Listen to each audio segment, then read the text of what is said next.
Hey everyone, Graham here from therecordingrevolution.com. Alright, so today I'm going to say something a little controversial. You know all those magazine interviews you read on your favorite mixers or favorite recording engineers, or even some of the videos that you see on YouTube where they've sat down and interviewed the top pros and they ask them questions about how they get their mixes and what their best advice is and all that kind of stuff. Yeah, I love those interviews. You know what though?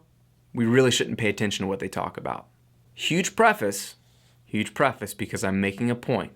Yes, you should pay attention to those interviews because you will learn a lot. But let me tell you, this is what's going to lead you astray when you listen to those interviews, especially if you're newer. What the pros won't mention in those interviews is actually what you and I need. You're never going to hear them say things like, yeah, I got that Grammy Award-winning mix by using basic gain staging, I balanced the track, I used some solid EQ and compression decisions, I referenced some other tracks, I made sure that I did a couple revisions. I walked away. I came back with clear mind, clear ears, and we got a great mix. No, they're never going to say that because that's boring and because that's assumed for them. It's so second nature for the top guys in the world to do balancing, gain staging, proper EQ, compression. I mean, that's their bread and butter. That's how you get a great mix. So that's in their mind an assumption.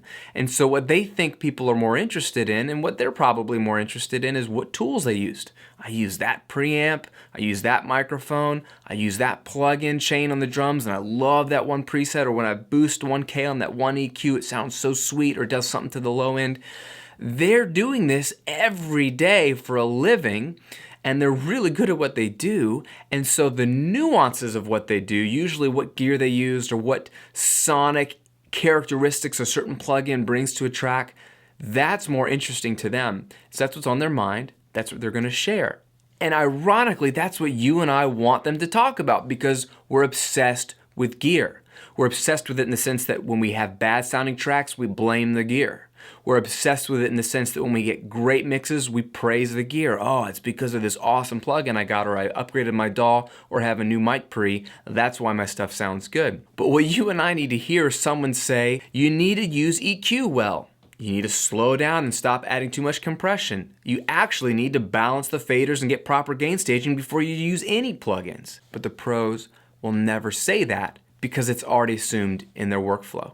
So every interview you listen to, every interview you read, you have to read between the lines. Think about it. You open up Sound on Sound magazine, one of my personal favorites. I love the interviews they get. They get to work with some of the best people, and you get a little bit of behind the scenes on how these top guys think. And there's so much you can learn from them because these people are brilliant and they're proven. But what do they focus on in these interviews? They have a screen grab of the entire Pro Tools session, so you can see all their tracks, see all their plugins. They have a plugin list for every instrument. Let's say drums, we use these 5 plugins. Background vocals, these plugins. Lead vocals, these plugins and this hardware. Whatever. It's always focused on equipment. It's rarely focused on technique. When it is focused on technique, what are they going to share? They're going to share something that was more interesting, like we had a hard time getting the drums to sound the way we wanted, so we moved the kit into this random corner of the studio and we had this microphone that was kind of up on a thing.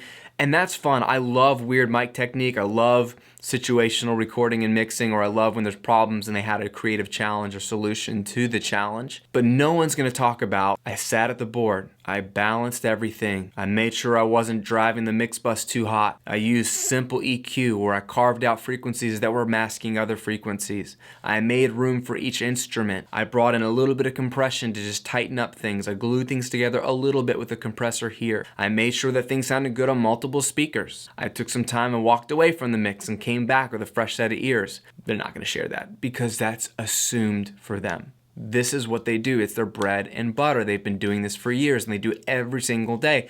They know that's how you get a great mix, so they assume if you and I ask them, or a major publication asks them, tell us about the mix you did for so-and-so, how did you get that sound?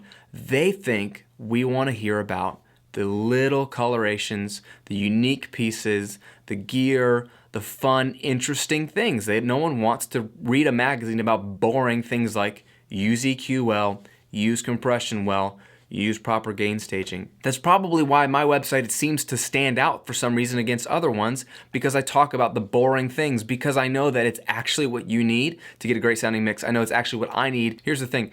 We love shiny, expensive, fun, colorful things we can tweak, that we can run our audio through to change the sound or improve the sound. When in reality, just a few simple tools will take your good sounding tracks and polish them up to a great sounding mix. But it's boring, doesn't sell as many magazines. Word of preface, I love interviews with the top guys. I'm constantly humbled, constantly learning from them. I don't for a second think that they have nothing to offer. That's actually how you learn. You learn from people that are better than you. You watch what they do. You see the results they get. You rinse and you repeat. You use it in your own life.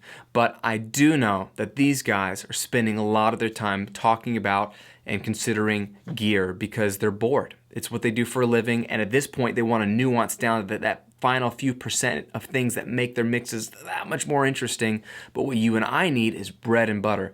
Thanks for subscribing to the videos. Thanks for joining the mailing list. If you haven't already, get the ebook. It's absolutely free. And I send a bunch of extra content over to the mailing list people that I don't post here on YouTube or the blog. So if you want more, go there. Some of my best information I send out just to your inbox. Have a great week. Go make some great music. Talk to you guys soon.